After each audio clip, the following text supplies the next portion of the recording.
میں حجامت سے فارغ ہوا تو مجھے دارالعوام کی وہ معروف شخصیت مل گئی جس کا دل بخیا گری میں لگتا تھا نہ کتب بینی میں۔ وہ جم کر شطرنج کھیل سکتے تھے نہ برج، بس ہر وقت گردش میں رہتے، ہر چوپال چوکڑی کے پاس جاتے، چند دل پسند مکالمے بولتے اور آگے نکل جاتے۔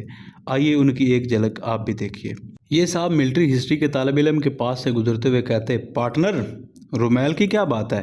اپنی بے مائگی کے باوجود انگریزوں کو صحرائے اعظم کے ایک کنارے سے دوسرے کنارے تک دھکیل کر لے جاتا ہے، اور خود پسپا ہوتا تو کسی کے ہاتھ نہ لگتا۔ واقعی لومڑ تھا، لومڑ۔ اور ہاں، سلم کو دیکھو، جب ہٹنے لگا تو ہمارے کومیلا اور سلٹ تک آ گیا، اور جب چڑھائی پر اترا تو جاپانیوں کو پورے برما سے باہر نکال کیا۔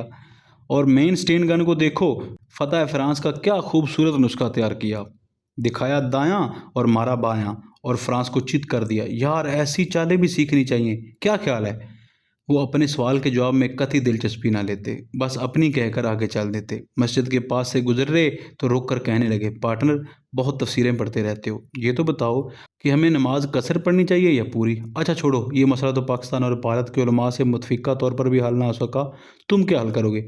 ذرا یہ بتاؤ، ترجمان القرآن اچھی ہے یا تفہیم القرآن؟ لیکن قبل اس کے کہ وہ اپنا خیال ظاہر کرتا، یہ مصروف تاش کے کھلاڑیوں کے پاس پہنچ چکے ہوتے۔ چند منٹ تاش چوکڑی کے سرانے کھڑے ہو کر تماشا دیکھتے اور کھیل ختم ہونے پر ہارنے والے کھلاڑی کو کندھے پر ہاتھ رکھ کر کہتے، پارٹنر، اگر تم پانچواں ہینڈ ہارٹ سے چلتے تو 1 ڈاؤن نہ ہوتے۔ ہاں ہاں، تم ٹھیک کہتے ہو، وہ ہارٹ کو ٹرمپ کرتا، لیکن اس کے بعد سپیڈ چلتا، تم سپیڈ کو ٹرمپ کر کے ڈائمنڈ کھیلتے تو تمہارے دونوں پتے گڈ ہوتے۔ کوئی بات نہیں، بس اسی تندہی سے کھیلتے رہو، وطن واپسی تک برج کھیلنا سیکھ جاؤ گے۔ پھر ذرا آگے بڑھ کر شطرنج کے بورڈ پر سر جھکائے سوچ میں ڈوبے کھلاڑیوں کو جا جگاتے، پارٹنر، پیادہ چلو پیادہ، پہلے اس کی کوئین کو بلاک کرو ورنہ تمہارا رخ مڑ جائے گا، اور ہاں، کنگ کا حصار نہ ٹوٹنے دینا، وش یو گڈ لک۔ اس کے بعد اس کی پیٹھ پر تھپکی دے کر آگے نکل جاتے۔ سامنے انہیں ایک لہیم سہیم شخص بے وقت پیٹ گھٹانے کی ورزش کرتا دکھائی دیتا تو اس پر تبصرہ کرتے، پارٹنر، کیوں ننھی سی جان جوکھم میں ڈال رکھی ہے؟ نکلا ہوا تیر اور بڑھا ہوا پیٹ کبھی واپس آئے ہیں؟ اس مشقت سے تو بہتر تھا کہ یہ 10 سیر فالتو چربی پاکستانی چھوڑ آتے، کم از کم صابن بنانے کے کام تو آتی۔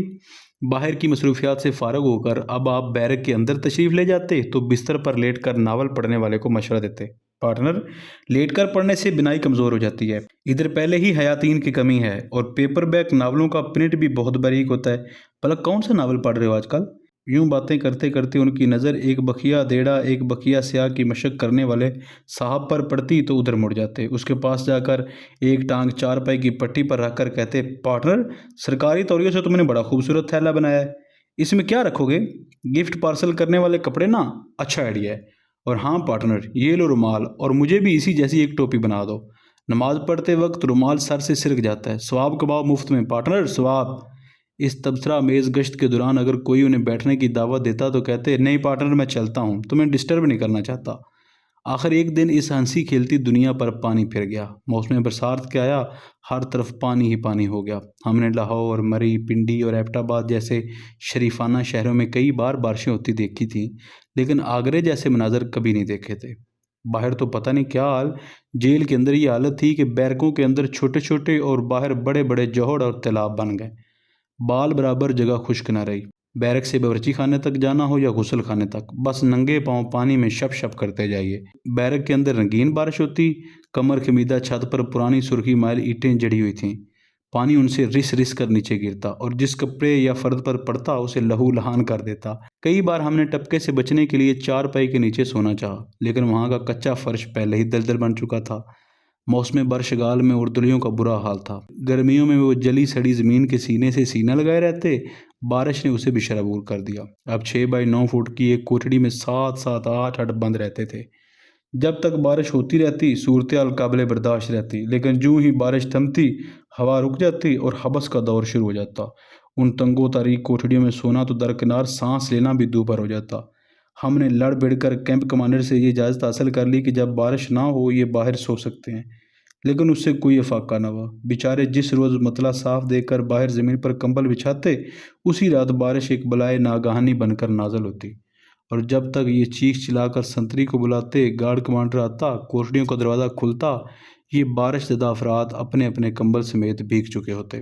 جب آندھی، جھکڑ اور بارش ہم پر مشترکہ حملہ کرتے تو بیرک کی خمیدہ چھت کی پسلیاں کامنے لگتیں۔ سلاخوں سے برسات کے چھینٹے اندر پڑی ہر شے کو زیر آب لے آتے۔ ایسے میں اردنیوں کی متاع حیات یعنی کمبل، انڈر ویئر، نیکر وغیرہ اڑ جاتی۔ وہ تعاقب میں نکلتے، آگے خاردار باڑ آ جاتی۔ نیکر کو پکڑنے کی کوشش کرتے تو تار کے کانٹے انہیں پکڑ لیتے اور وہ انگلیاں فگار لے کر پسپا ہو جاتے۔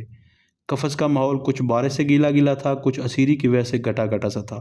14 اگست کا تاریخی دن آن پہنچا۔ آزادی کا دن جسے ہم ہر سال خوشی کا تہوار سمجھ کر مناتے ہیں۔ آج بھی ہم نے خوش ہونے کی کوشش کی، لیکن خوشی کے ہر سانس کے ساتھ خون کا گھونٹ ابل آیا۔ بس قرآن کے بعد اس کی طویل عمری اور خوشحالی کی دعا کر کے چپ ہو گئے، لیکن چپ کی ہر آہٹ سے یوں محسوس ہوتا تھا کہ میرے نالوں کی صدا اس میں لرزاں ہے۔ 14 اگست کا دن جوں توں گزار لیا، لیکن رات کاٹنی مشکل ہو گئی۔ رات کو جب BBC اور نشری اداروں نے پاکستان کے متعلق خصوصی پروگرام سنے تو ایک ایک لفظ سن کر یوں محسوس ہوا کہ کوئی ناخن نشتر سے زخم جگر کرید رہا ہے اور ایک ایک فکرہ سوچ کا بھاری پتھر بن کر سینے پر گر رہا تھا۔ ہر فکرے کے ساتھ بوجھ بڑھتا رہا۔ دکھ اس بات کا نہ تھا کہ ایسے تاریخی موقع پر کنجے قفس کیوں مسکن ٹھہرا اور جیبوں گریباں کیوں توقع رس بنے، بلکہ تاسف اس وجہ سے تھا کہ اگر آج جوان دل پذیر پاکستان اپنے اصلی روپ میں موجود ہوتا تو پورے 25 سال ایک ہوتا، عین شباب کا زمانہ۔ اس رات دل کو لاکھ سمجھایا کہ ماضی کی دلدل سے نکل کر مستقبل کی طرف دھیان دو۔ وہ دیکھو، دور روشنی کی کرن نظر آ رہی ہے، وہ منزل کا نشان بلا رہا ہے۔ بھول جاؤ قصہ پارینہ کو اور نئے عزم اور نئے حوصلے کے ساتھ قدم آگے بڑھاؤ۔ لیکن دل ایسا ڈھیٹ تھا کہ ایک نہ مانا، شاید اس لیے کہ سکوت ڈاکہ کو صرف 8 ماہ ہوئے تھے اور اس کے زخم ہرے تھے، شاید اس لیے کہ جب بھی اس کے زخم بھرنے لگتے تو سوچ کے نشتر انہیں پھر چھیڑ دیتے، شاید یہ دل ہی سراپا زخم تھا، جو مندمل ہو جاتا تو سلسلہ حیات ٹوٹ جاتا۔ میں عموماً ایسے جذباتی کھچاؤ سے فرار پانے کی خاطر شعروں کا سہارا لے لیتا ہوں۔ بس کسی کنجے تنہائی میں بیٹھ کر چند آنسو بہا لیے، چند سوز بھرے شعر گنگنا لیے، چند آہیں بھر لیں اور یوں دل کا بوجھ ہلکا کر لیا۔ لیکن آج ایک ایسا درد تھا جو کسی شعر میں نہ ڈھل سکا، ایک کڑا درد جو گیت میں ڈلتا ہی نہیں۔ گردش لیل و نہار نے اپنا کرشمہ دکھایا اور 10-12 گھنٹے کی طویل رات ختم ہو گئی، لیکن جو تاریکیاں یہ رات میرے دل کے نہاں خانے میں چھوڑ گئی، شاید وہ کبھی نہ مٹ سکیں۔ اگر میں جیل میں تنہا ہوتا تو پتہ نہیں کب تک اندر ہی اندر غلطہ ہوں پیچھا رہتا، لیکن بھلا ہو میرے زندہ دل ہم کفسوں کا کہ انہوں نے مجھے زندہ درگور ہونے سے بچا لیا۔ انہوں نے نت نئے ہنگاموں، نت نئے ڈراموں اور نت نئے کارناموں سے ساری فضا ہی بدل ڈالی۔ وہ مجھ سے زیادہ باہمت ثابت ہوئے۔ انہوں نے اپنا غم مٹانے یا چھپانے کے کئی اسلوب تلاش کر لیے۔ ایک رات انہوں نے مل کر محفل رقص و سرور کا اہتمام کیا۔ بالٹیاں ڈھولک بن گئیں، مٹکے طبلہ اور چمچ مضراب۔ جب بالٹیاں جھنجھنائیں، مٹکے پر تھاپ پڑی اور چمچ کے مضراب نے کانسی کی پلیٹ سے ساز چھیڑا تو موسیقی جاگی، تال اٹھی، دھن بڑھی، راگ جوان ہوئے اور ایک عجب فضا پیدا ہو گئی۔ اتنے میں ایک نوجوان افسر اٹھ کر والہانہ رقص کرنے لگا۔ دوسرے صاحب نے ایک اور افسر کو بازو سے گھسیٹ کر اپنے ساتھ لیا اور یہ جوڑی بھی محو رقص ہو گئی۔ دیکھتے ہی دیکھتے ساری چوپال چوکڑی ناچنے لگی۔ جو صحیح طور پر ناچ نہ سکتے تھے وہ تالیاں بجا بجا کر ایک ٹانگ پر اچھل اچھل کر اپنی شرکت کا یقین دلانے لگے۔ جوں جوں سازندے لے اونچی کرتے، رنگے محفل اور نکھرنے لگتا۔ میں دل ہی دل میں یہ گنگنانے لگا، ہستی کا آہنگ نہ ٹوٹے، مطرب ساز بجاتے رہنا۔ کچھ دیر بعد رقص کی محفل ختم ہوئی تو سازوں کی سنگت میں سنگیت چھیڑا گیا۔ میجر شیر، میجر یامین اور کیپٹن اکبر نے باری باری مائیا، ڈھولا اور فلمی گیت سنانے شروع کیے۔ دارالعوام میں یہ تینوں حضرات کھلنڈرے اور ہنس مکھ سمجھے جاتے تھے، لیکن انہوں نے اپنے اپنے گانے کے جو بول منتخب کیے وہ یاس و غم کی غمازی کرتے تھے۔